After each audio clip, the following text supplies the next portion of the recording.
money, money making good, my money need a loan. I'm just getting money, I'm just getting money, money making good, my money need a loan. I'm just getting money, I'm just getting money, money making good, my money need a loan. I'm just getting money, I'm just getting money, money making good, my money need a loan. Hey, what's going on? What's going on, everyone? Welcome to Coach's Talk. It's your boy, Coach Ricks. Before we get started, please hit that like button, hit that red subscribe button, like all the videos, man, so you won't miss any content that we got going out. Before I get started, man, let me bring in my guests at this time, Mike the Legend and Bishop Franks. What's going on, gentlemen? What's going on? What's going on, Coach? Bishop, I think you muted. You're muted, Bishop. Yeah. That's all, folks. Man, y'all All right, crazy, man. welcome. What's going on, man? What's good, man? Hey, it's good to see you guys again, man. Sorry I've been delayed for a few days and everything, man. I've been kind of like with the sniffles and everything, man. So I'm trying to fight this little cold. I think Legend fighting the cold too, I think. Yep. Yeah. So hang on, I'm plugging in. I'm about to lose my battery. Man, you have so many complications. You got your quarters ready. Quiet. Don't jinx me, Coach. Don't jinx it. I got my quarters. All right, man. How's everybody doing today, man? I can't complain. Hey, man. But hey, I thought I'd get on We here, doing man. good. I got some emails today, man, from some subscribers and some listeners, Kim McKay, and everybody, man, that was talking about addressing the elephant in the room about Dylan Gabriel coming back to Norman to do his pro day or to throw to Drake Stoops. And just wanted to jump on that, man, and then bring everybody's attention to what Drooling brings to Oklahoma and also what Wes Goodwin brings to Oklahoma, and to help and to end it with, do we all feel like BV is finally going to get the chance to get Oklahoma back to the promised land? Wow. So sound like a good menu of gumbo there, Coach. Well, I mean, like the topic says, is Oklahoma ready for year 2 in the SEC? I think they are. They are. We're set at the defensive staff. We're set at the offensive staff. So I don't know what's going to happen once things get started. I know for a fact and everything, man, that everybody's been asking for this. Everybody's been asking for BV to call a defense. Well, now that he's calling a defense, everybody's like, oh my God, he can't find no defensive coordinator. Who better to call than you call yourself? Yeah, exactly. It's your defense. And that's not Well, get it Coach, twisted. You go ahead, Mike. Go ahead. I've said this time and time again, and I'm using an actual business as an example.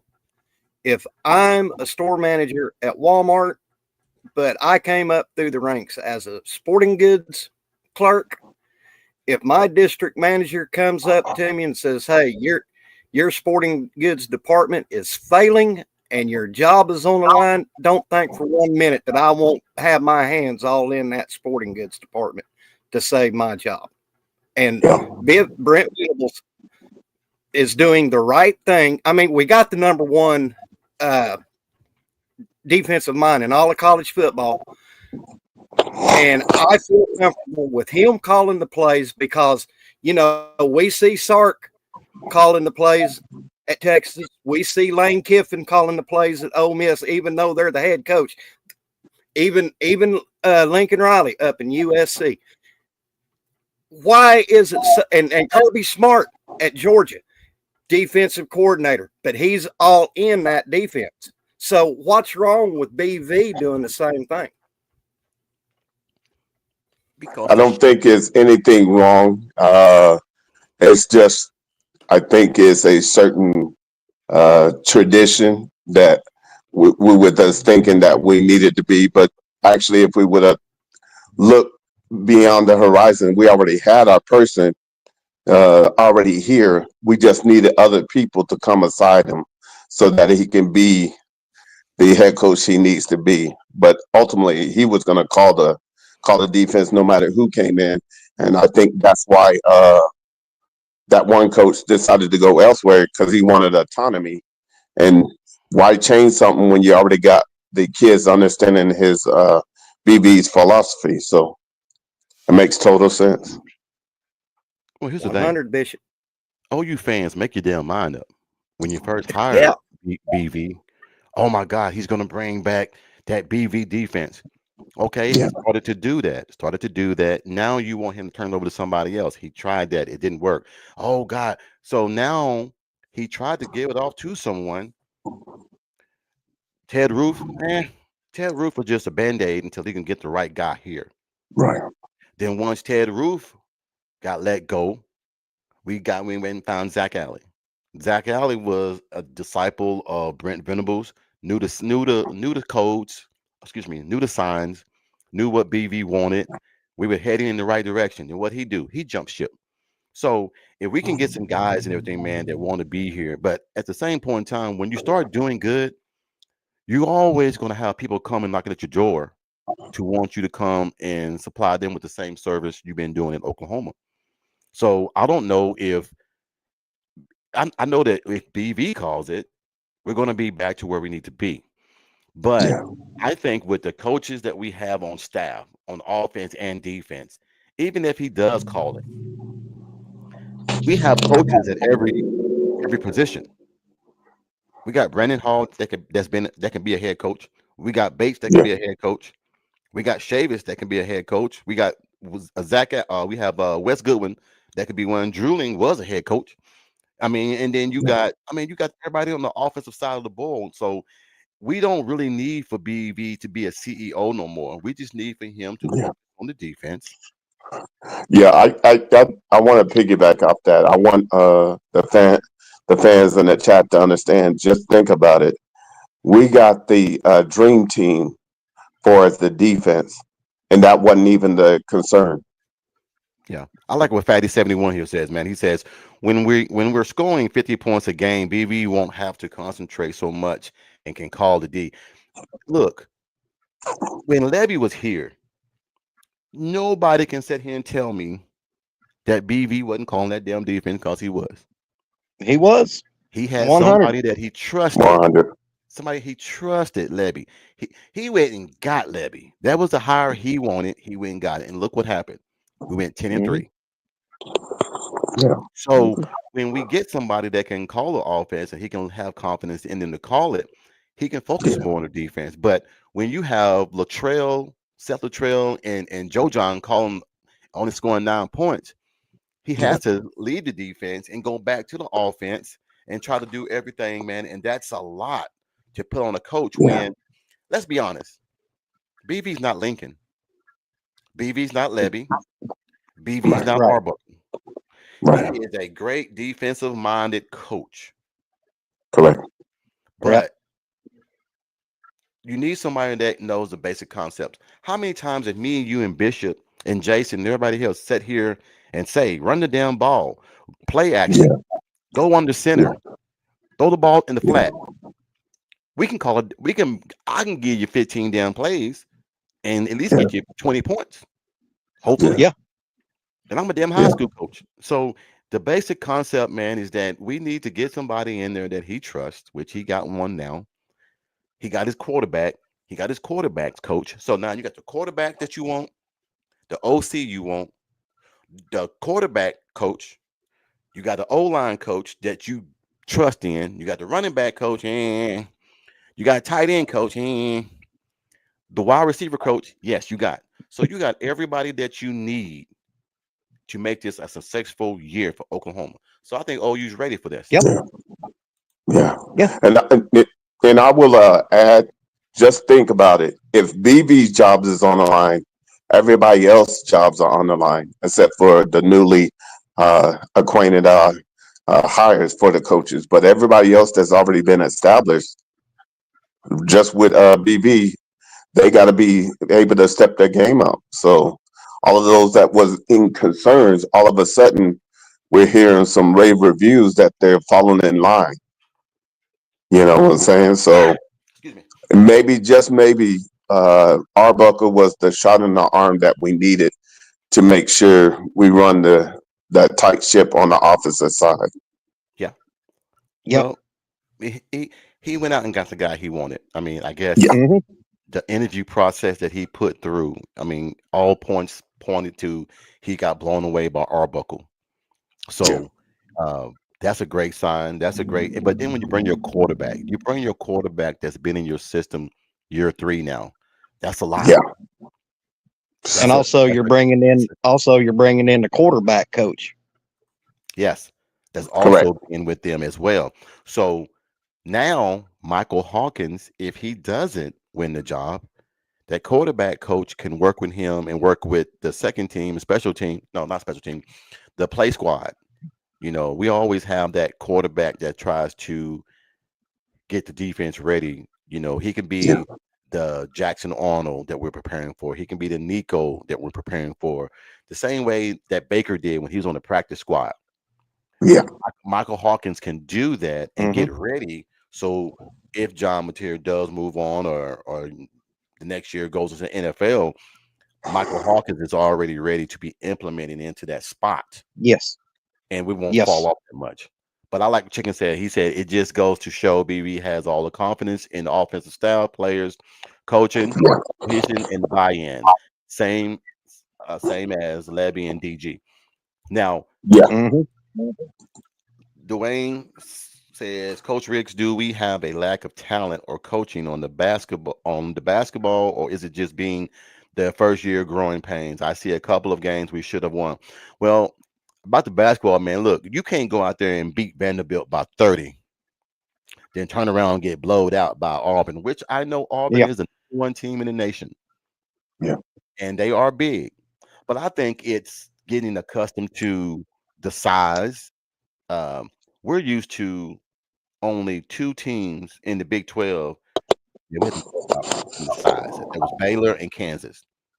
hmm Now Yeah. everybody in the SEC from South Carolina, Auburn, Tennessee, Georgia, all them guys are big and physical and athletic. So I think it's just look, man, we all wanna jump on the bandwagon, man, and down the basketball coach and everything, man, when we have a bad game. Yes, there's some games that we should have won, but there's some games that we should have lost. Yep. That we pulled out. I mean, so we're still what 18-8. 18 and I 8. think so. Yeah. So I mean, look, if you win, how many more games we got? We got like what 10 more games. We go to We just need 2 out of those 10, right? there's 42 games that you play. So we are at so you got like 12 more games. If they can win 4 or 5 more games, they'll make the dance. Yeah. Yep. 4 or 5. Yeah. So So welcome to the show, Kimberly K. Welcome, sweetheart. Welcome, First Lady. welcome. All right. Okay. Sixfold says it's usually other fan base. I gotta stand on business for my beloved Sooners, but lately the shots have been all friendly fire. Am I happy about the season? Hell no. But I understand why it happened. Do you guys understand why it happened? I I know know I we do. I know we do, but I just want Yeah. to put it out there for everyone to realize and understand. Yeah. hmm Is Yeah. Because I know for myself, if you break it all down, uh, you can't move. You can't have the offense move the ball if you have someone that's incompetent to actually put a play script together. Yep. Nor does it. They have the ability to understand how to make adjustments when necessary. On top of that, we had way too many injuries, too many penalties, and then too many offensive line combination. You put that all together, it's just the perfect storm for a bad season. But in that in that scenario, you were able to play a lot of young players that had to grow up quick that are now hmm equipped and ready to go to the next level. Yep.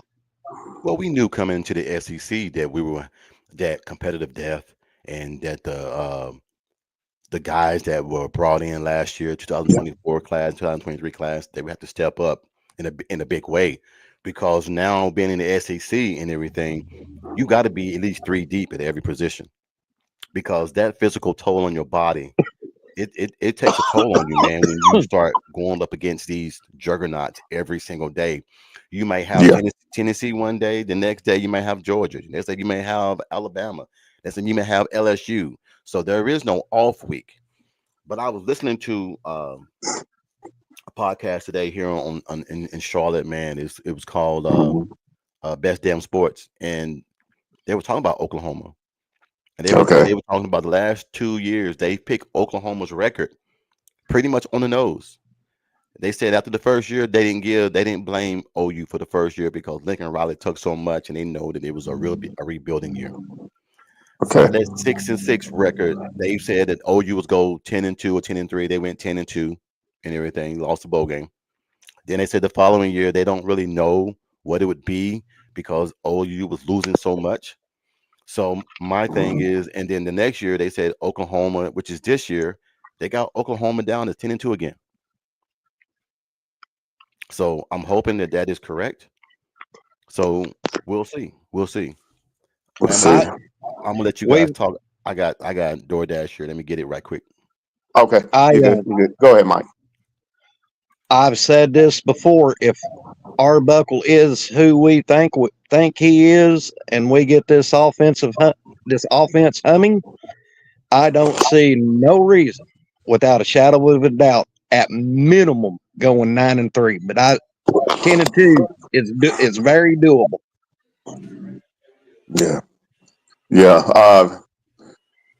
To tell you the truth, when I look at it, the sky's the limit, because no more excuses. We do Hmm. have an offensive coordinator that can be comparable to our defensive coordinator. Yeah, So now it's up on them and those players to trust the process and put it into play. But I'm with you with the 9-3 as a floor. Nine yeah, and three is the absolute floor to me, and yeah. that's my opinion. But That's mine I too. really see where uh, there's a possibility of 10-2 if we keep playing as one. Yeah, The only way that happened in each and every game, we do play that game for just that game and keep moving forward. But the key is, do we have an offense to match our defense? right, right. And so I So believe we do, but understand they haven't played yet. And I don't want to put the cart before the horse. And I yeah, know we got to allow them to evolve. yeah. We got like you always say, Bishop. We got to get in the lab. We got to Yeah. do our experimentations. We got to see what players, uh, what system works best for Arbuckle system. Yeah. But there again, I'm I'm I'm keep Bishop. We talk about this all the time. Keeping my I got my Hopium tank turned off today. Yeah. But but in reality, when Ben Arbuckle takes a look at this menu of the players he's got for his offense, I mean, you know he's happy. Yeah. But yeah, then you know when you have the best offensive line coach and you can actually trust the running game, where at Wazoo he couldn't trust the Yeah. running game, and you got the players to actually make the system go. Mm-hmm. He's like a kid in a candy store. He's just wanting to make sure everybody get caught up to speed and make sure they buy in and understand their role in it. Yeah. That's it. Well, everybody's been Exactly. trying to. They love Porter Moser one day, and then the next minute, man, they want to throw him under the bridge. Oh yeah. So I was reading that comment about the basketball team, and I'm like, look, man, basketball was the first love, football was the second love. So Mhm. I was blessed to get a scholarship in both, but I chose football over basketball, which is some people say it's kind of weird. But I love basketball. Basketball, man, is that sport that if I couldn't play no more, you might have to go ahead and just dig my grave right now and throw me in there because I still play to this day. And I don't have the ability to play 5 and 6 and 7 hours like I used to when I was younger. Right. But I'll give you 2 or 3 games and everything, man, and that's it. And then I go home. I don't try to sit there and prove nothing to nobody no more. But when it comes to these guys, man, that's playing in the Big 12 and now they transition over to the SEC. The one thing Yeah. about the SEC, man, is that they are deep.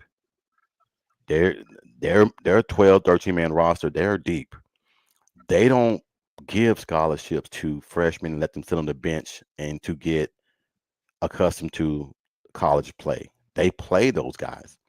Mm-hmm. So what we're doing is we got guys that's on the bench that's not playing. They're just there cheering. We got to give, and I hate to say this, we got to give those spots up and go get guys that if we got 13 man roster, all 13 kids got to play. Yeah. Yeah. You know, I hate to 100%. say it. I hate to say it. Those days of kids sitting on the bench and getting implemented into the system and getting into the program and get implemented in the nutrition and all this and all that. And then, you only play your seniors and your juniors and all that. If you are a freshman and you can play, your ass should be playing. Yeah. Mm-hmm. Definitely. Because why would But you of And give a course, freshman go in ahead. football? Football is different. So why do we change from football to basketball and give people that are good as freshmen, we get them the keys to the castle on the football field, but then when it comes to basketball, we want to sit them. I never understood Yeah. that. So sorry about that. My No, little no, no. That definitely.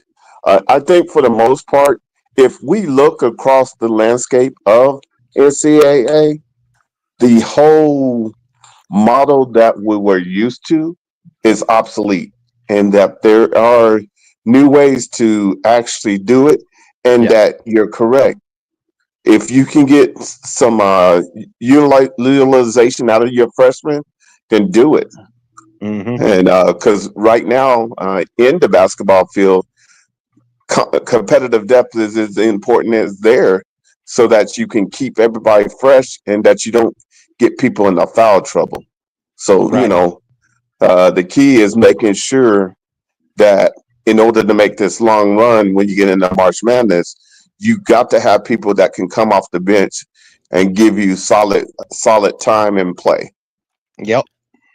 can I ask you guys a question? Yep. Answering, I'm gonna go on off TP's question right here. Will So true freshman Blaylock get playing time or red shirt? He better get I playing time. think I think he will get playing time, honestly. I told you guys those days of playing of resting freshmen. yeah. Okay, put it to you like this: how many of y'all would be pissed right now if X Rod would have never touched the field? Ooh. See, Wow. what I'm saying? When you got thoroughbreds, you play them. Mm-hmm. I Yeah. look, man. Being a coach, I tell people all the time, I am very loyal to my seniors and my juniors. But every once in a while, a freshman comes along that hey, you got to get out.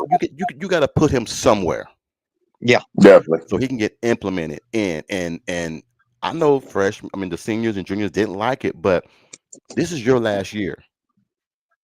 So I got to get him ready. So when your butt goes on to clear and great pastures, he has to be here sweating and doing everything he's supposed to do to keep the legacy going. I never understood why DeMarco never played. And I know he's loyal to his running backs, but damn, if we saw it in the ball game, it gotta have happened in practice. Mm-hmm. I mean, I mean, I know some guys do good in practice and then do turbo in games and vice versa, but X Rod came in there, man. It was like I told you, Mike. When he get hit, he don't fall backwards. He still goes forward. Still goes forwards. So how do you not have that guy in, even if it's 3 or 4 plays? If we need 1 yard, put his big ass in there and get that 1 yard. Mm-hmm. So Yep. I never understood that. So I'm excuse me, I'm hoping Blaylock will play, but we are so deep in at running back. I don't know. I mean, Is he gonna steal time? Is he gonna steal playing time from X Rod? Is he gonna steal playing time from Tatum? Is he gonna steal time and everything for who else we got back? We got Barnes. Barnes, Barnes, Sawchuck. Sawchuck. Man, look, I know everybody loves Sawchuck, man, but I'm just not a Sawchuck guy. I think in the Big 12, you put Yeah, him out on the field, he be dang. You got to use a guy like that out in the flats. Mm-hmm.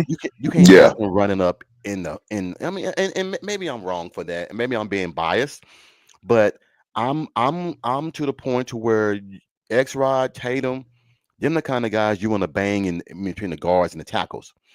Yeah. A guy like Blaylock and Sawchuck, you got to put them out in the flat because once they Yep. get one miss, they gone. Yeah. yeah, definitely.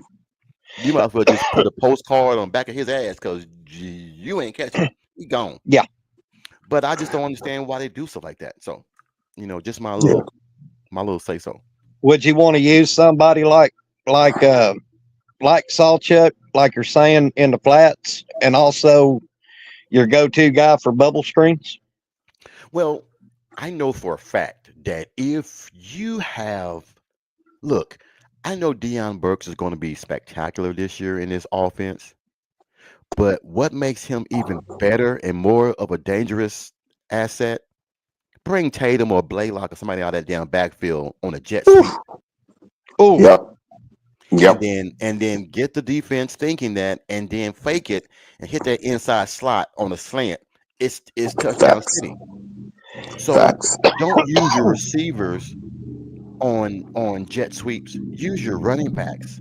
So if you okay, rock with me right quick. If you have a 5 man, okay, let's say you have 5 wideouts, one, and then the quarterback in the backfield. You have the slot, which might be Tatum or Blaylock, come in motion in a jet sweep. Those linebackers can't. He has to follow him all the way across the field because everybody is guarded. When you are a 5 receivers, that means no one's blitzing. The linebackers have to have a spy on the quarterback. The wheel, the mic has the quarterback. The wheel and pretty let's just call it the cheetah have to line up to help with the receivers. So now everybody's playing man to man. That makes John Mateer more dangerous because now that Mike linebacker has to line up on him. mm-hmm. And if you get everybody going out in the jet sweep, it's a mismatch because Yep. now you can't blitz. You got to, and the worst thing that you want for a lineman or a linebacker to do is go east to west. Yep. So I'm just saying, man. Yeah, I think the personnel that we got right now, man, is dangerous. And I think that Arbuckle is going to expose a lot of teams trying to match up with us. You cannot look. I know Donovan Mitchell and everything. Not Donovan, Donovan Mitchell. I'm thinking about basketball now. I know that Mitchell and everything, the tight end that we got. I know that Mhm. he's going to be a mismatch for any linebacker that lines up on him. A mismatch with Burks on a linebacker playing slot. That's a mismatch. Then you got JJ outside, and then you got Gibson outside. You have mismatches all over the field. So I just think that this is going to be the year that OU fans are going to be happy to have that Lincoln style offensive play calling back, and and BV calling the defense. Mm-hmm. That's why the gentleman on the podcast today said that he picks OU to go 10-2, 9-3 to the worst. That's what me and Yeah, Bishop said. yeah.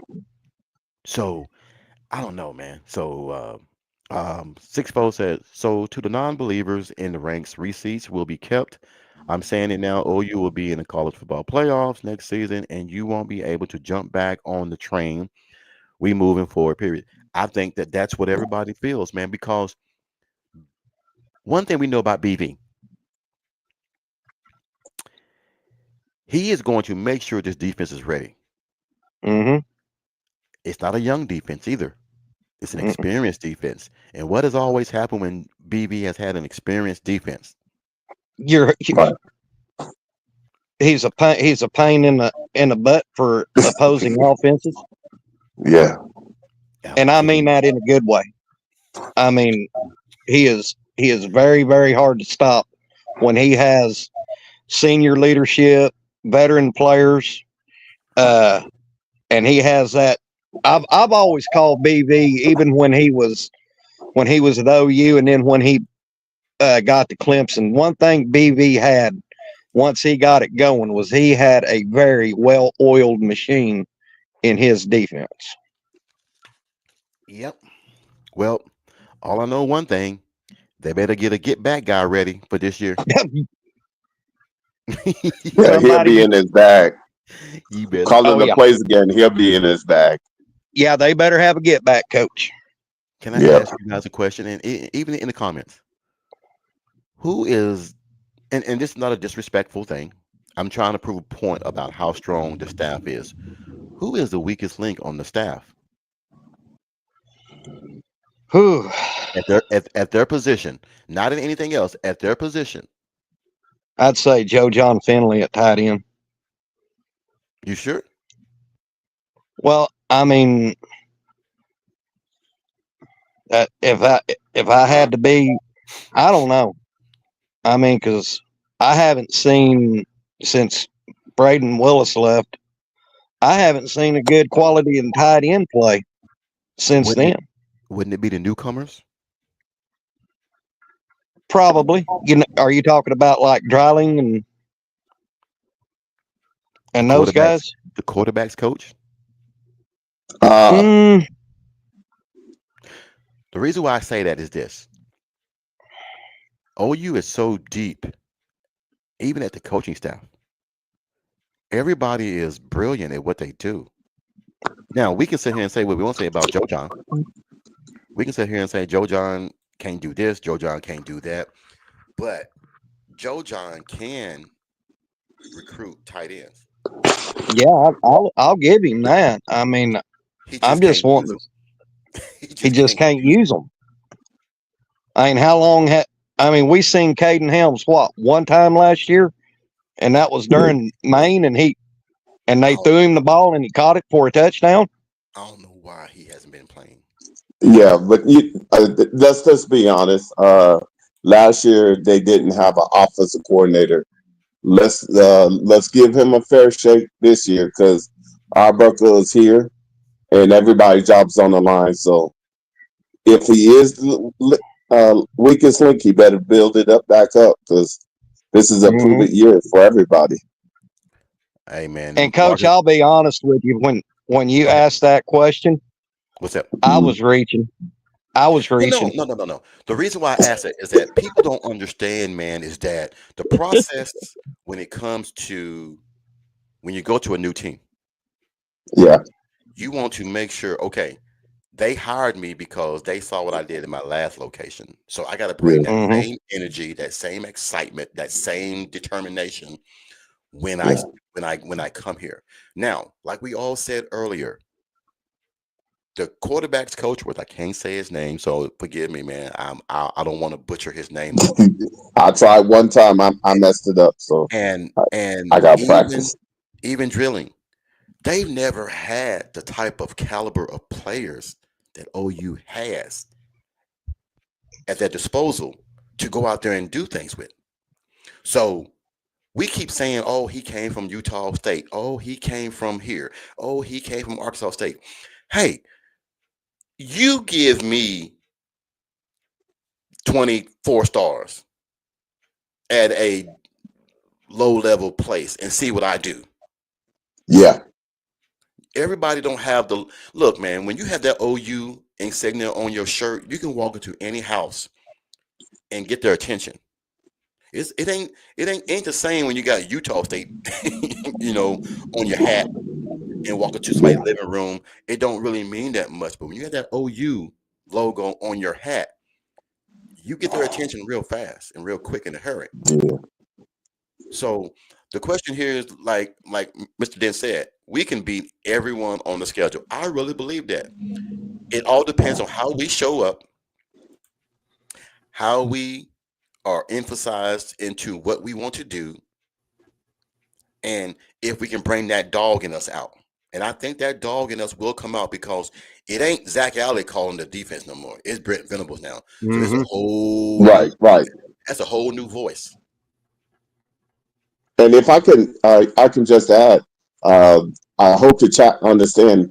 Also, BV had an opportunity to see how uh, Zach interacted with his players and sort of probably took some notes on how he wants to be able to implement what he's doing, but add some of what he was doing that will take him to the next level. Because understand, their understanding of the defense was that much more crisper, and there wasn't many breakdowns.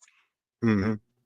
I love this one right here. Yeah. Catastrophic injuries to key playmakers all across offense, bad play calling, bad execution, bad scheme, below average quarterback play due to above. Now, look, out of everything that you just said, 6'4", you know what? One of those things in there makes everything bad. Mm-hmm. If you have a bad scheme, ain't Be shit right gonna work. Yeah.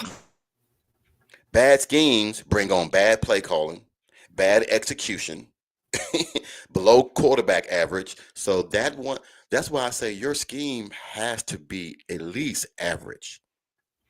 At And least. this is the thing I'm going to like about Arbuckle as opposed to what we seen that debacle last year is Arbuckle ain't he's not scared to call plays, and we seen Joe John.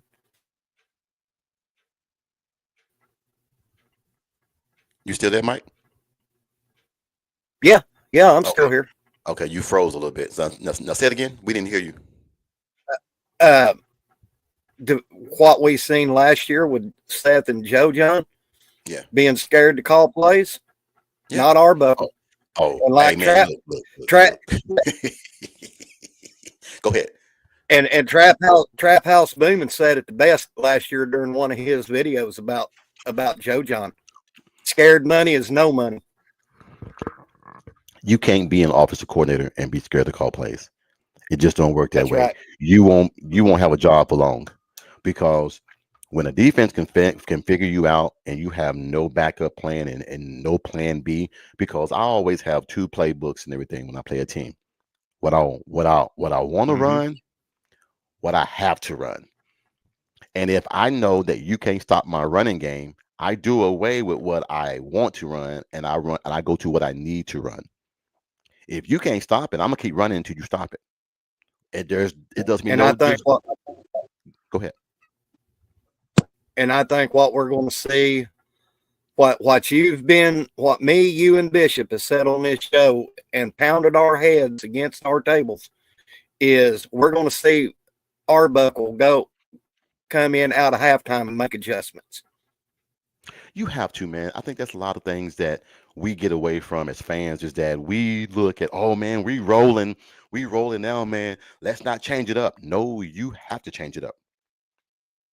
You have If to. you try to go out there and do the same thing you did in the first half and they made adjustments and you didn't, you're going to get your ass beat because now they made the adjustments to counter what you're going to do. So I Mm-hmm. think that what we did is we went into some of those games when we were leading and we all was on halftime shows and we were talking about, oh man, we look good. We didn't make the adjustments. We didn't expect for them to come out there and stop what we've been doing. So we didn't have a backup plan. Well, now you have a true OC that knows and sees, okay, I know that they're going to counter what we've been doing. Let's give them something else to look at. And you got to do that. So Chicken says Isaac Stoops and Joe C's Jr. calls Arbuckle is the legitimate child. I think he says of Lincoln and his quarterback coach had a kid. The good part. Well, look, I went back and looked at some of Arbuckle's plays, man, and let me tell you what I saw. Very enthusiastic. Mm-hmm. Don't mind calling plays. When you're supposed to run, he runs pass plays. When you're supposed to pass, he runs run plays. So you're not going to get him into a box to where he has to run what you expect him to run. He's going to keep you guessing the whole game. And that's what makes a great OC. doing something that no one would expect for you to do. So I love that he likes to roll his quarterback out. I love that because that makes you see the field so much better. When you roll your quarterback out, a mobile quarterback at that, and the offensive line knows he's going to run out, so let's kill the outside containment and push him back in to where when he rolls out, now that linebacker has to come all the way over. And if the linebacker hesitates for just that 1 second, that quarterback can get you 6, 7 yards without any hesitation. Yeah. So and see, the one thing about the SEC coaches, they don't know what he's going to run. So the first year Arbuckle is at Oklahoma, it's going to be very dangerous. It's going to be about year 2 before they start picking up on him and seeing footage of what he's going to do at Oklahoma, because I think that he's going to have a special playbook for just the non-conference teams, and then he have a playbook and everything for the conference teams that we're going to play in conference. That's what I would do. I would never Yeah. have to. I would never have the same playbook, Yep. and I'm going to have your ass guessing all 13 games. I don't care what kind of footage you have. An offensive mind coach can scheme up schemes for one game. Yeah. So I know when I was a defensive coordinator, I always paid attention to 7 plays that usually an offensive coordinator throws in there to just see if you're paying attention. Yeah. And are you catching wind of any adjustments? And that's why I think the blessing in having Arbuckle, he knows how to do those type of things to where those defensive coordinators are going to have to get used to him real quick. So, with that said, I think him having the type of athletes that he has now at his disposal and how his offense is tailor-made to the players he has, yeah, it just makes for a good fit. On top of that, he has the best O-line coach, and so we can establish the run. So the play action and all the passing coordinating game can come off. It makes for a huge advantage for Oklahoma if we just stay the course and don't try to get cute. Key is not getting cute to start believing a hype that, we start winning some stuff and thinking that we're all that. We already got enough proof throughout the years to realize, hey, nah, it ain't that type of season. Each and every game counts. You got to play that game for that game. Mm-hmm. So I don't think that's going to happen, Bishop, because when you Hey, go two hey, Coach. years, 6 and 7, it cures itself. Yes, sir. Yes, sir. Six Go ahead. Foe Chevy has an awesome comment All the way down down. at the bottom on All yours. right, I'm gonna Yeah, get all to the it. way I'm trying down. to get some of these other ones. Okay, let me read all these right quick. Go ahead. Sixpo says, "Is it okay? It is what it is. The reason I can accept it is because I understand why, and BB, I trust. I understand that." Chicken says, "Remember their entire spring, summer, fall camp practice scheming. Then week 1 injuries. Hold on, injuries affect everything. Scrape everything from play calling to scheme." Yeah, well, like I said, we might do a little bit of that and everything. I don't think that we're going to show that much in spring ball. I don't think we're going to show that much in spring practice. I think we're going to just show basic stuff and start over. Sorry for the long comment, fellas. Had to vent. I've just been watching and listening. We look bad as a fan base right now. Well, it ain't that we look bad. It's just that some of us, and me and Mike and Bishop was talking about this off the air. A lot of us really don't know sports. We just watch it, and we can't comment a lot. We can't focus on what we don't understand. I like Porter. I like Porter Mosey a lot, but we as fans, OU's always been good in almost every sport, and we get spoiled by success. So then when we struggle, oh shit, the world's falling, the sky's falling. What are we gonna do? But any Facts. other fan base would be like, hey, they'll see it. Well, we're in a new conference. That's why we're not doing well. We don't see that. We feel like regardless of whatever we're going through, we should be able to overcome it and still be successful. It doesn't work that way. NIL has killed a lot of that because a lot of the talent that Oklahoma would have gotten, you ain't got to go to Duke no more. You ain't got to go to Kansas no more. You ain't got to go to Kentucky. You can stay in low level Louisville and still get paid the same amount of money to go play ball there. So we as a fan base have to understand it's going to take some time for us to get to that level of where we can compete day in and day out. They got a little bit more. They got more thoroughbreds than we do. We got thoroughbreds, but they got a little bit more. When we get our thoroughbreds to meet and match theirs, then we'll be effective. Yeah. So that's just my little rant. But let me try to get down here to what he says. Let me see what Sooner was said. OU only as good as Moore and Spears. Other guys help, but two NBA. I don't know if they got any NBA player on the roster, to be honest. So I'm gonna try to get down here to see what he said. Mike, do you know where it's at? Yeah, let me scroll. It's right below your comment where you went yeet. All right, YEET in caps. Hey, that's my Jay Uso thing right there, man. That's my Jay Uso. Uso? That's my Jay Uso, man. That's my dude right there, man. Hold on. Let me get to it. I got a lot to get back to, boy. God, dog, I missed a lot of it. Okay. On the 2-point against Navy, I would have went heavy with Hawkins under the center and X-Rod and the eye and ran the bootleg, giving Hawkins a look. 6'4".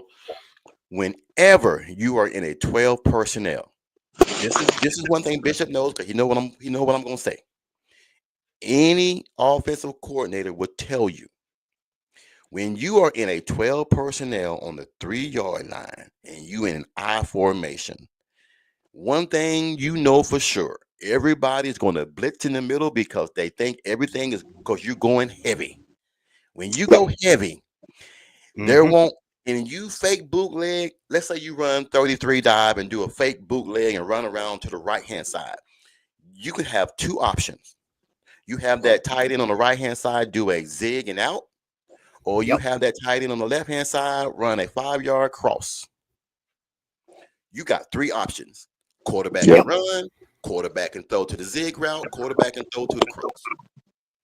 That's your option. You can't guard that. There's no way you can guard that. Nope. Unless the quarterback just do what Jackson Arnold does, just fumble the ball and just it go out of bounds.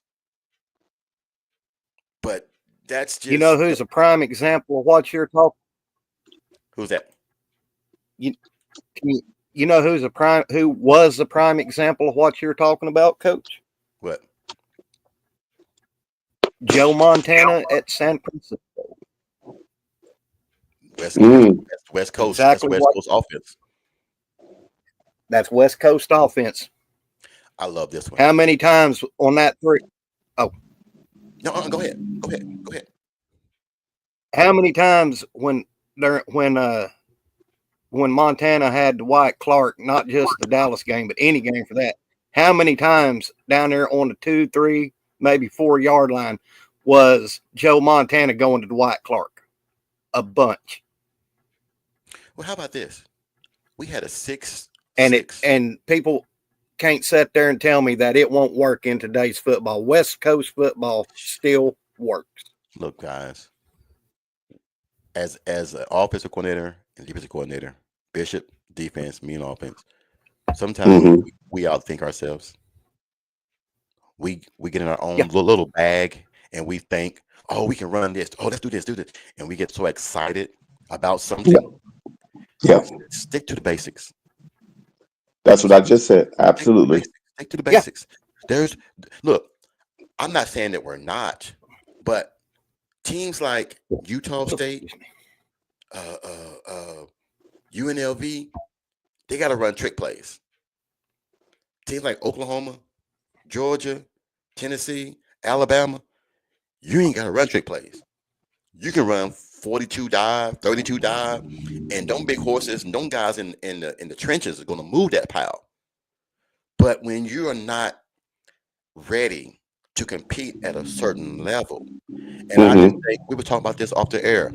I'm praying that Jackson Arnold does go and do good at Auburn, because can you imagine Mm-hmm. him going there and sucking there too? That fan base is gonna eat him Oof. alive. Woo. He's up against it, coach. There's some quality quarterbacks. He definitely gonna have to go take it. All right. I'm getting so, man, this damn comment thing is moving. Let me start reading some of these comments, man, 'cause I want everybody to get their little say so. It's getting crazy in here, guys. I like this. Let me start reading this stuff. Let me see what's going on. Okay, right here. That's where I left off. Okay, thanks. I think you are right. It could be the players on the bench have to get playing time. You cannot give up scholarships to guys still on the bench. You can't have a 13-man roster and you're only playing 9 guys, and the other team playing 13. It ain't gonna work. Yeah. Yeah. Bishop Uh, looks like a Jackson. Please, I'm crazy. Man, look. He's going to have to lock in because the room is deep. He may find a role as a returner till midseason. I think that's Blaylock. Somebody was talking about that. There might be Blaylock. Yeah. If that's him. Arbuckle has to be like a kid in a candy shop. He has so many weapons. Dude, look. We look. How many podcasts have you heard? People talking about JJ. People talking about all these things that OU's doing. Has anybody ever mentioned Deion Burks? Nope. The Not most at all. the most deadliest person that OU had last year. No one's even mentioning his name. Mm-hmm. So that's how important that OU is going to be next year, man. Is that we said it Yeah. before the season started, because we thought Farouk, we thought Nick Anderson, we thought uh, Andrell uh, Anthony. uh, Andrell Anthony, we thought Gibson, and then we thought Burks. We thought, oh man, who's going to guard Oklahoma? Well, we might get to see. We never saw that movie because things happened. The production was real bad. Yep. Well, now we got a new production company that come in with some new weapons, and we might get to see it. We just might get to see it. So, okay, somebody says, "Come on, Coach Ricks, for the love of God, no more jet sweeps." But look, it's okay to run jet sweeps if you run it right. If you It's want okay. a prime example, on how to run a jet sweep, go back and watch 2000 OU in Texas with Josh Norman and Antoine Savage running the jet sweep. But the That was quarterback was under textbook. center. But the quarterback was under center. Yeah, the quarterback Without, was under center. And let's not without forget, no, you're Andre right. Woolfolk was another one. You're But right. They scored but 2 that times is on Texas. that was yeah, They scored 2 times with on a Texas. jet sweep. Look, when you have a quarterback under center and the guy comes in motion and the quarterback hikes the ball and turns and hands the ball off, he's already full speed and gone before anybody can get off the line. yep. That's a that's a And guys, complete. you need to change you need to change your terminology out there in the chat, because we called that jet sweep back into play. We called that an end around, but it's nothing more than a jet sweep now. I think now. Am I Now here's the correct? question. Yes, yes, Yeah. yes. Here's a question that Jimmy has: will Arbuckle call the plays in the booth or in on the field? I think he's gonna be on the field like he was at Washington State, and he's gonna have the Yeah. quarterbacks coach I just about. Yep. Yep. up in there, because he knows what to look for about what Arbuckle runs. Or he And might, plus, he knows Yep. his system. yeah, Yeah. Mm-hmm. So Yeah. honestly, EJ as well, no receiver has gotten drafted while he has been here. Guys either got hurt or transferred. Farouk would have been the first one if he would have stayed, because I knew Mm-hmm. Farouk would have went. I knew Farouk would have went pro. I knew somebody would have got him. Yeah. Let's not forget about Drake Stoops last year. Let's not forget about Drake. He didn't get drafted, but he did get picked up by the Rams. Mm-hmm. So Yeah. every year the will change. Coach, that's a loaded question. Yeah. Hey, all I can say, guys, man, is that we got to get ready, man, for a change. Arbuckle is going to bring a scheme that even Lincoln didn't have, and we all knew that. We had no worry about Lincoln play calling. We had no worry. Mm-mm. Now, how many people is worried about BV calling defense? Nobody. Nobody is worried about that. So Shorty says the staff don't run and catch. Good coaches do. Good coaches do get fired. Yes, damn good coaches do get fired. Damn Mm-hmm. good coaches. No, so Hey, Coach, yes, sir. Yes, Go sir. ahead, Mike. picture this in a perfect world. And Okay. can y'all hear me? Yeah, Yeah. we can hear you. Yeah, we got you. Picture this in a perfect world. Okay. A Lincoln Riley offense at OU with BV's defense. Yeah. Well, we're gonna see something. We're gonna see a version of that. We're gonna see the stepchild of that, if you want to call it. Yeah, the redheaded stepchild. You know. Well, I wouldn't even look. The one thing that Lincoln was, we don't know how lucky, we don't know how good Lincoln was. Okay, because Yeah. let's be honest. As He an had offensive coordinator, absolute. he had Baker, he had Kyler, he had Mhm. Jalen, and he had Spencer. So what if he had somebody that was basic? He had Samaje. No, I mean Ooh. quarterback. What if he had a quarterback that was just basic? Like, and I'm Yeah. not, and don't get me wrong. Don't get me wrong. I think Carson Beck is a damn good quarterback. But could somebody like Carson Beck playing a Lincoln Riley Mhm. offense? I think I Hey, think Carson could. what Carson Beck remind me of that one quarterback, Moss, Miller Moss. No. So I believe he Yeah. could. You know who Carson Beck remind me And of? I could Honestly? very well. Go ahead, Coach.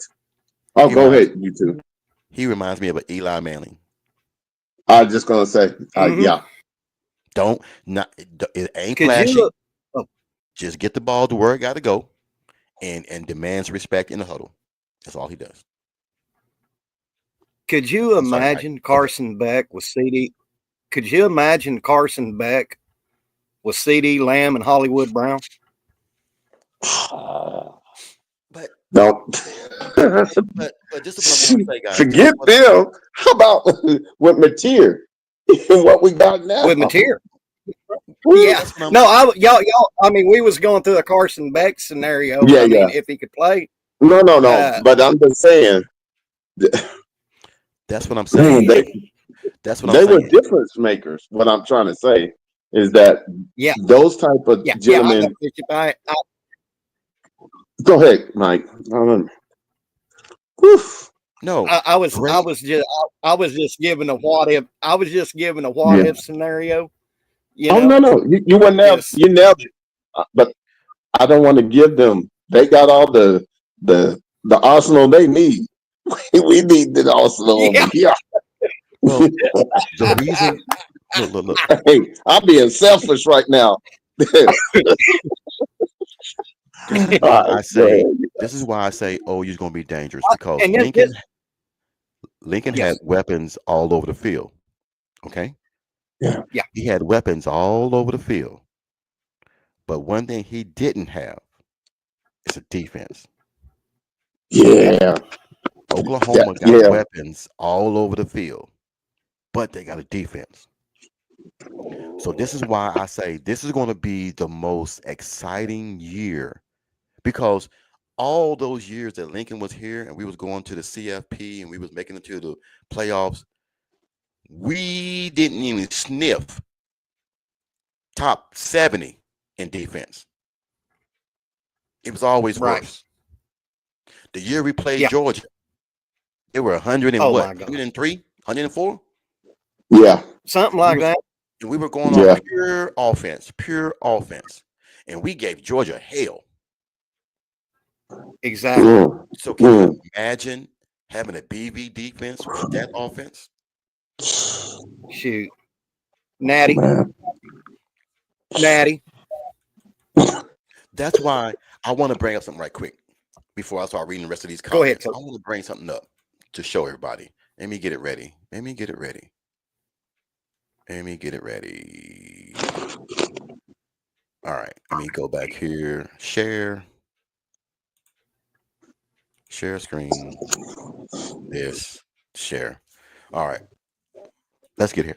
All right. Let's make this larger. All right. Wes Goodwin heading to SEC school, reuniting with former Clemson assistant. All right. Mm-hmm. The reason why I say that is this. If you look at here,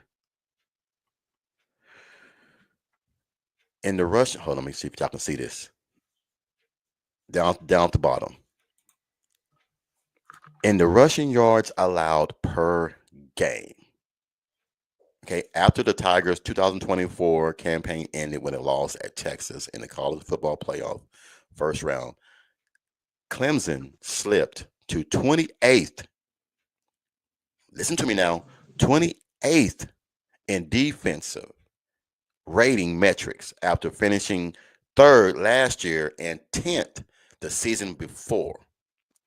In rushing yards allowed per game, Clemson ranked 85th nationally, 161, which was down from 24th, 114th in 2023, and 13th in 2022.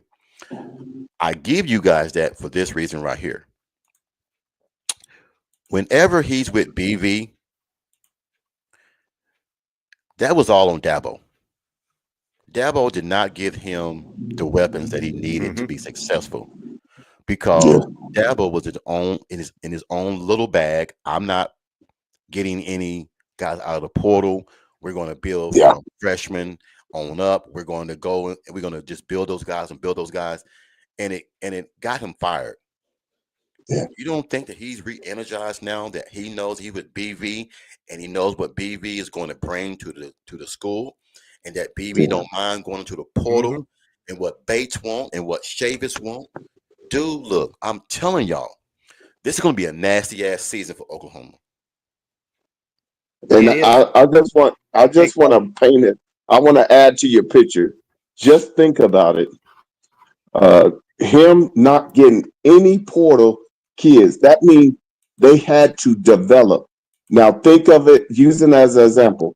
In OU's, when they put that freshman or relatively inexperienced offensive lineman in against South Carolina, you Mm-hmm. saw how he was so fresh and green, but by the end, he was able to go. That's what they were going through. So when you start looking at Wes Goodman, understanding utilizing the portal to fix deficit was not at his option. So he was developing as quickly as you can, but understand we all seen how sometimes it takes some players 2 to possibly 3 years before they're up to speed. Mm-hmm. Now, watch this, guys. After I'm gonna go back up a little bit because this is going to be this is what OU fans should be excited about. Okay, this is what they should be excited about right here.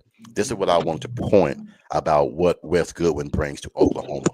Okay, after Venables accepted the Oklahoma head coaching job in 2021, Goodwin moved into the position of off-field role as a defensive analyst from 2012 to 2014. Same. BV was still there as a senior defensive and assistant from 2018 to 2021, overseeing defensive breakdowns and opponent scouting, assisting with on-campus recruiting, and also serving as one of the program's primary liaison to NFL scouting personnel and coaches. He was a Clemson graduate from 2009, 2011.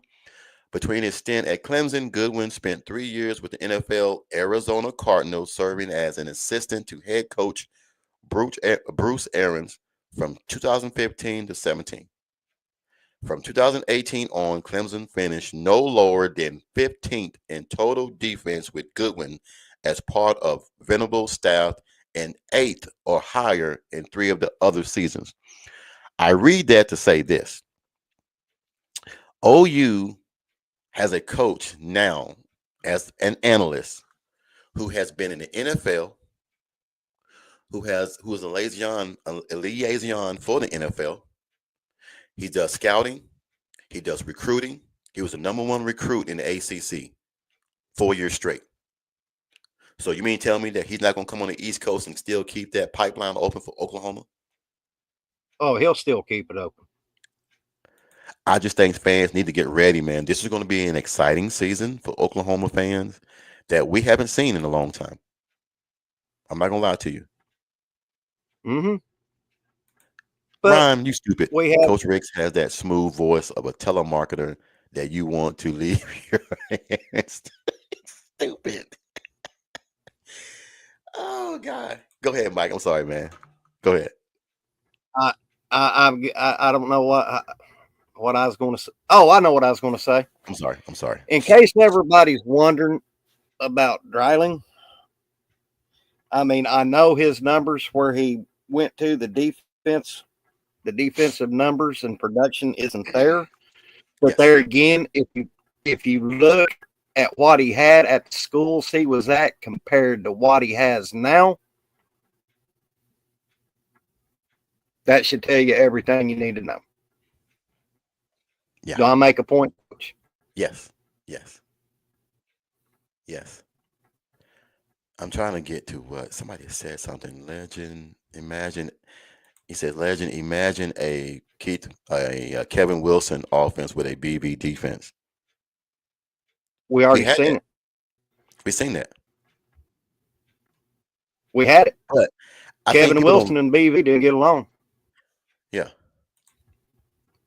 Good afternoon. Mike looks good. Bishop looks so fresh and so clean. Coach Ricks looks okay. Man, look, my mouth is killing me. I'm not gonna say how I'm hurting, but I'm pushing through it. So just bear with me. If I have that silky smooth voice as a telemarketer, y'all should be good with that. So, but I just Coach, think, I'm man, sorry I'm coughing on your. no, man, you're good, man. We straight. I think people just got to realize, man, they're gonna see something different this year. Let's just be open to what Arbuckle brings to the table.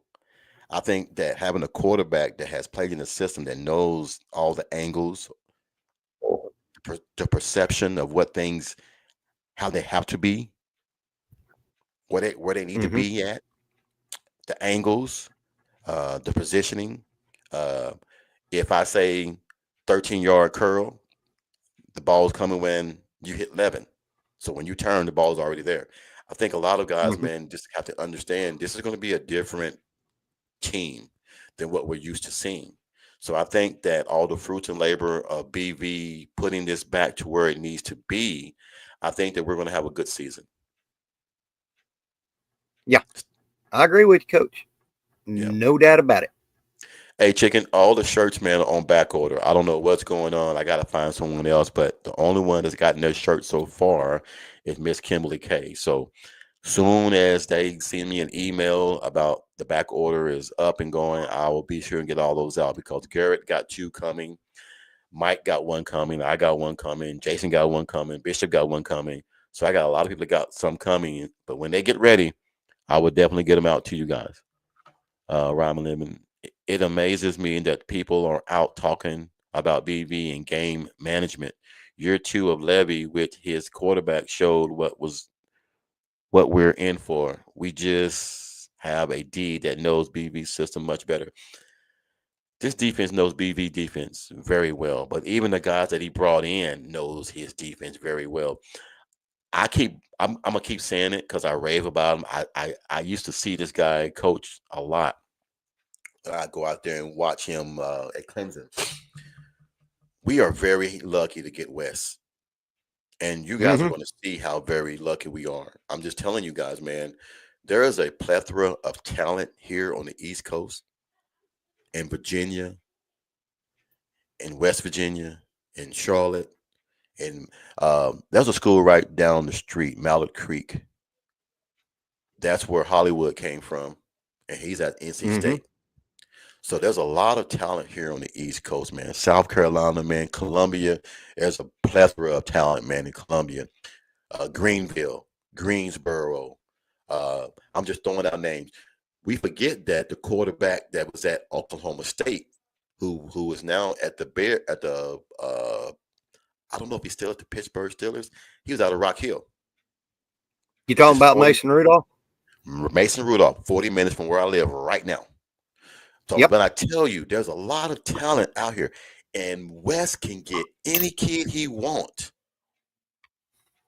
So, give it a year or two. You're gonna start seeing some of those guys that go to Alabama, some of those guys that go to South Carolina, some of those guys are going to Clemson, some of those guys that are going down to Georgia.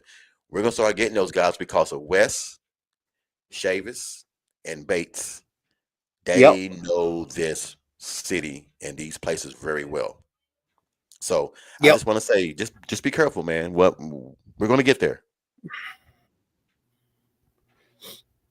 So they said the same thing about DG when he transferred in from. Oh yeah. And one more thing on that. Let me get on this. Oh yeah, hold on. Mason Rudolph, the only player in NFL history that got hit in the head with a helmet. Leave it to Ryan Lemon to find something like that, man. Yep. Something like that. I think he said I think Material will turn some heads in the SEC. Look, I think so. you know who nobody's talking about, man, that's gonna turn some heads? I think that Barnes is gonna have a hell of a season this year. He got better last year. Yeah. He ran hard last year. So I think one more year in the weight room, a new scheme, a new play caller, he's gonna be dangerous. So Yeah.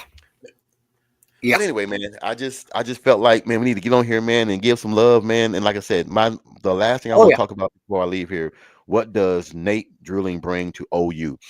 He brings a young, energetic mindset. Yep. I never realized how important I was to young kids until I got around them. Now, I might seem like I'm old, which I am, but I act very young because I'm around kids a lot. Uh, But when I pull up and I'm playing the music I'm playing, I don't know why, but my daughters got me hooked on a lot of hip hop and stuff, man. That a lot of kids listen to. So when I go and watch kids play, or when I go and watch games and kids see me pull up, they're like, "Oh man, Coach Rick's hip. He know who so and so is. He know who the baby is. He know who this person is." And I'm like, "Yeah, I know who all them guys are." And I be singing it, I be dancing to it. So I gel with the kids a lot better. So when I get it, so when I want a kid, they know me from my personality and the way I am. So I have a better reaction, a better response to kids.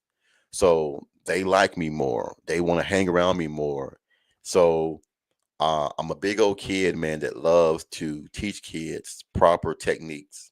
I love to teach kids the way to get ahead on certain things, how to adjust your body, how to eat right, do good in school. I mean, I'm that guy. So when I want to go and recruit somebody, me and Mr. Dent, man, when I was talking to him a few times about Giovanni and all the other kind of things, I gel well, man, because I'm an inner city kid that got blessed to go to college and make something of myself. And I try to relate that story to other kids. Is that just because you start at a place that you don't belong doesn't mean that you got to finish there, if that makes sense.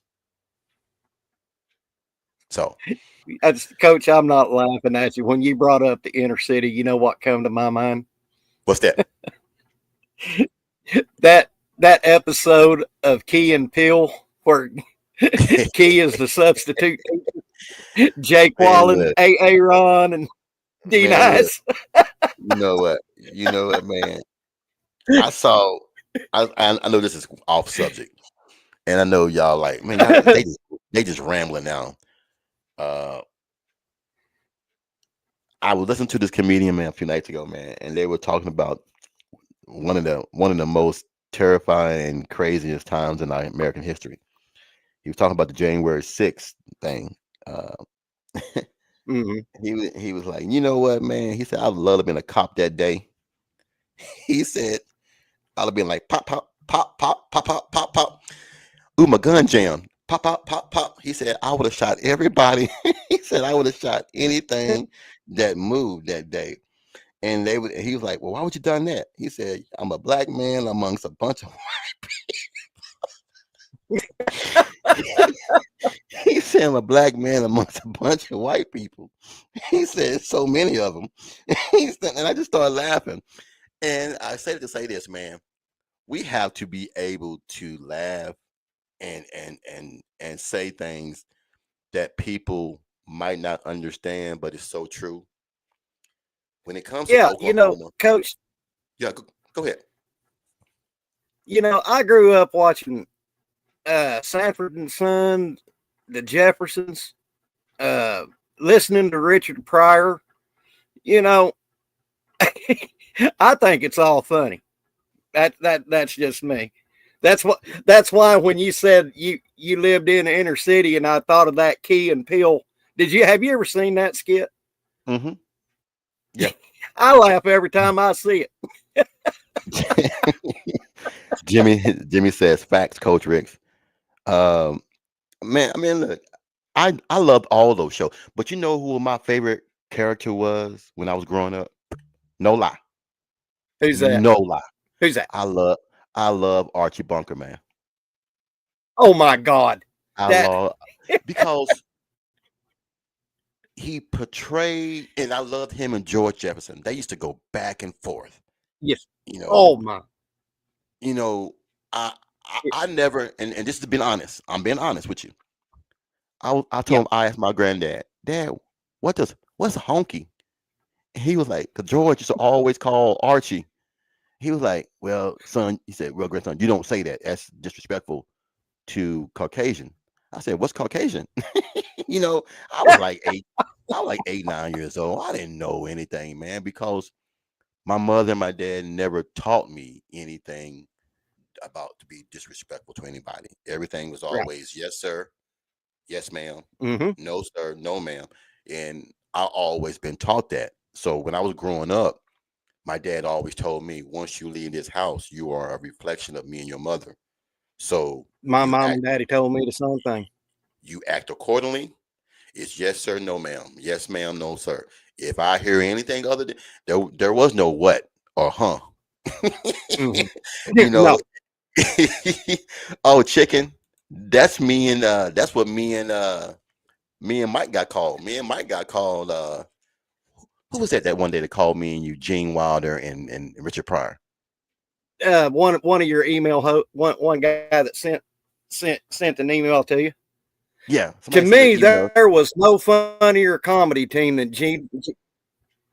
Yeah, somebody that sent you an email that said we reminded him of Gene Wilder and Richard Pryor, and I took that as the highest compliment because them are two of my all-time favorite comedians.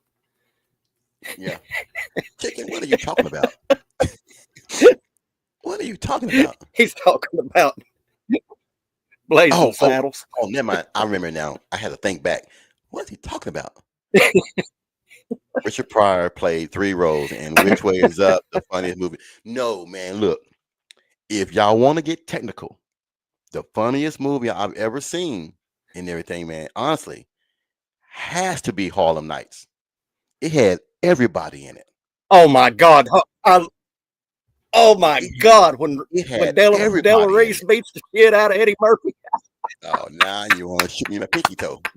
Oh, so you're gonna shoot me? Here it is, Gonna quick. shoot me in my pinky toe? Okay, Kimberly K says sensitivity is an all-time high. Men can call women sweetheart. These broads are crazy. Ladies, I mean ladies. Hey, look, I mean tell oh yeah, Harlem Night was awesome. Uh you shot me in my pinky toe. But the best part of the movie was when the guy called home. He said, "Let me speak to your mama." He said, "Yeah, baby.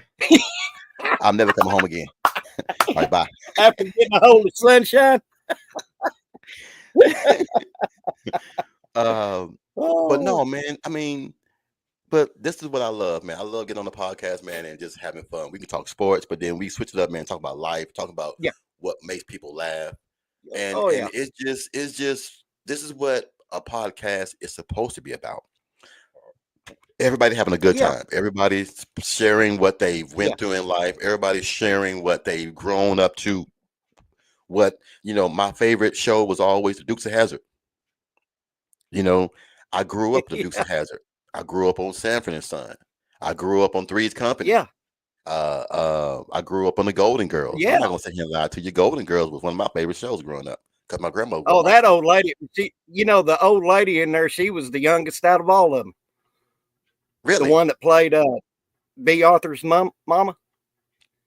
I didn't know that. Yeah, yeah. She was Estelle Getty was the youngest out of all of them.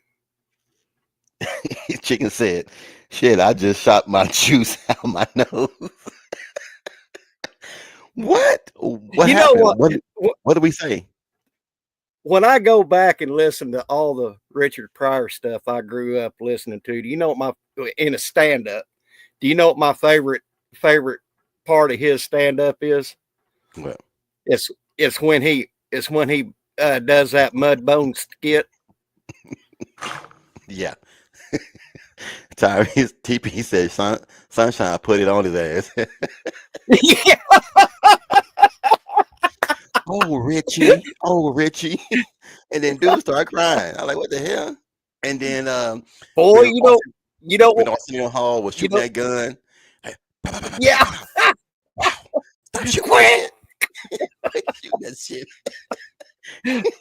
One of my favorite scenes was when Red Fox told Eddie Murphy, "Don't you be messing around with them voodoo women. She'll put a root on you, crank up your size of a cocktail weenie." Dude, look, I'm going. Chicken says, "Yeah, Riley Lemon told her, I'm going to have you. You might as well be there. Think about it. Hey, man, look, we can go, but they don't make those kind of movies no more, man. Those No. kind of movies, man, that really, really make you laugh and just had the cast of everything, man.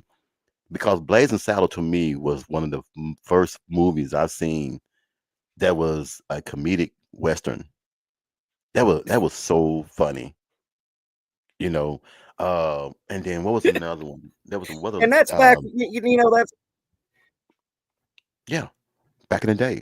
Back in the day. yeah.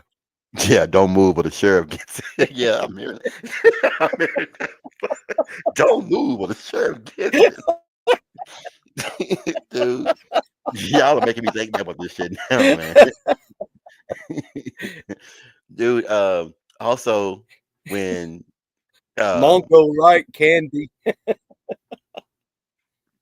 when Richard Yeah, Pryor Richard Pryor was the goat. when the champ came in and he had a stuttering problem and they sit there and Yeah. shit. I'm gonna whoop that ass. Dude, that was so funny, man. That I read up on that on Harlem Nights, and most of that was improv and unscripted. Yes. That's why it was so funny. Yeah, that was and everything. Man, look, I gotta get ready to go. My wife said that she's about to eat, and I know I'm Yeah. having too much fun on here, man. But hey, I want to thank you guys, man, for jumping in, man, with this, man. We just went far left with this stuff, man, talking about all kind of crazy stuff, man. But I hope everybody, man, had a good time today, man. 'Cause I know I did, man.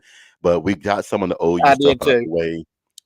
But we jumped on some comedy stuff and everything, man. But a lot of legends in Harlem, like, hey, man, that was the best movie to me. Yes, To that me, was because the. If you Red love Fox comedy, that was was the A team. That was the A team right there. Red Fox, man, was the funniest, person, man, I can think of. He said, Coach, we're gonna have to take it to a vote. Which way is up versus Harlem Nights? Dude, Harlem Nights got too many legends in it. Too many legends. That Yeah. fight scene can't be copycatted, man. No. Yeah, come on, now you No. gonna say it again? I'm about to whoop your ass again. Della Reese whooped his ass on that one, boy. Come on, quick. So anyway, man, let me get up out of here, man. Hey, you guys, man, have a wonderful night, man. Hey, legend, man. You Hey, too, guys. I'll be on tomorrow, man, for Thursday's conversation, man. Yeah, Okay. yeah. Arsenio Hall, he shot Shorty, he did. He shot Shorty, he did. Anyway, love you guys, man. You guys have a Oh, wonderful night, man. I will see you guys tomorrow night. I will be on here, man, tomorrow night, man, 6 p.m. and everything, man. My time, 5 p.m. Excuse me, 5 p.m. y'all's time. Until then, horns down, man. You guys have a wonderful night. I'll see you tomorrow, legend. see you tomorrow, Coach. All right, dog. Have a good one. Money, homie making good, my money